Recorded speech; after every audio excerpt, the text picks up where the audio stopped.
personne n'aurait cru en plein milieu du XXe siècle que les hommes fussent observés avec autant de pénétration et d'attention par des intelligences supérieures aux intelligences humaines. Cependant, par-delà le gouffre de l'espace, sur la planète Mars, des êtres possédant un intellect aussi vaste que froid et impitoyable contemplaient notre Terre avec des yeux d'envie et lentement, sûrement dressaient des plans contre nous. La guerre des mondes est un roman de science-fiction écrit par H.G. Wells, publié en 1898. Ce même roman inspira le génial Orson Welles qui, le 30 octobre 1938, présenta sur CBS ce qui sera la plus célèbre émission de l'histoire de la radio, une adaptation de La guerre des mondes où le présentateur annonce l'arrivée imminente des Martiens sur Terre. Nombreux sont les auditeurs qui se laisseront berner et croiront ce jour-là que la Terre et Mars sont en guerre, d'où un vent de panique qui s'ensuivra. Il doit y avoir des gens dedans. Qui? D'où crois-tu qu'il viendrait? Ce que je sais, j'ai lu quelque part que Mars était près de la Terre en ce moment.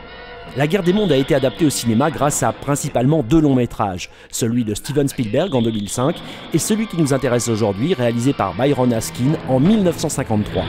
Est-ce l'avion qu'on entend? Oui, il nous fait des signaux. Le pilote vient de faire signe qu'il allait lâcher la fusée. L'avion vole très haut, aussi la fusée n'éclairera que dans quelques secondes. Quand cela se produira, nous serons ici les premiers sur Terre à pouvoir regarder ces envahisseurs de l'espace.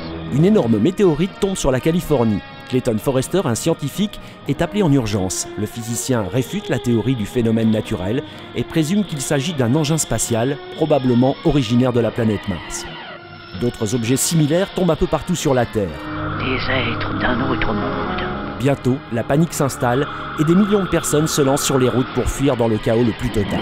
Ces rayons mortels qu'ils ont employés dans les autres pays. Il doit neutraliser les mésotons qui relient les atomes. Les mésotons sont la bulle atomique qui retient la matière. Cette guerre des mondes-là, assez loin du roman de H.G. Wells, appartient en 1953 à la série de films fantastiques très en vogue pendant la guerre froide qui jouait sur la peur de l'autre.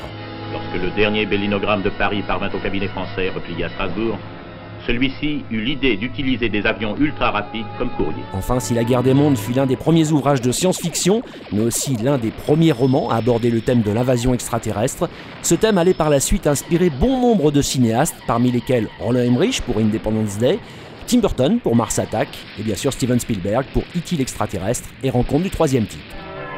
Les Martiens n'avaient pu résister aux bactéries dont notre atmosphère est infestée et contre la plupart desquelles le temps nous a immunisés.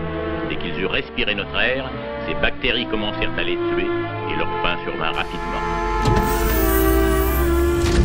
Retrouvez Microfiction en vidéo sur YouTube en rejoignant la chaîne Cinéma Radio.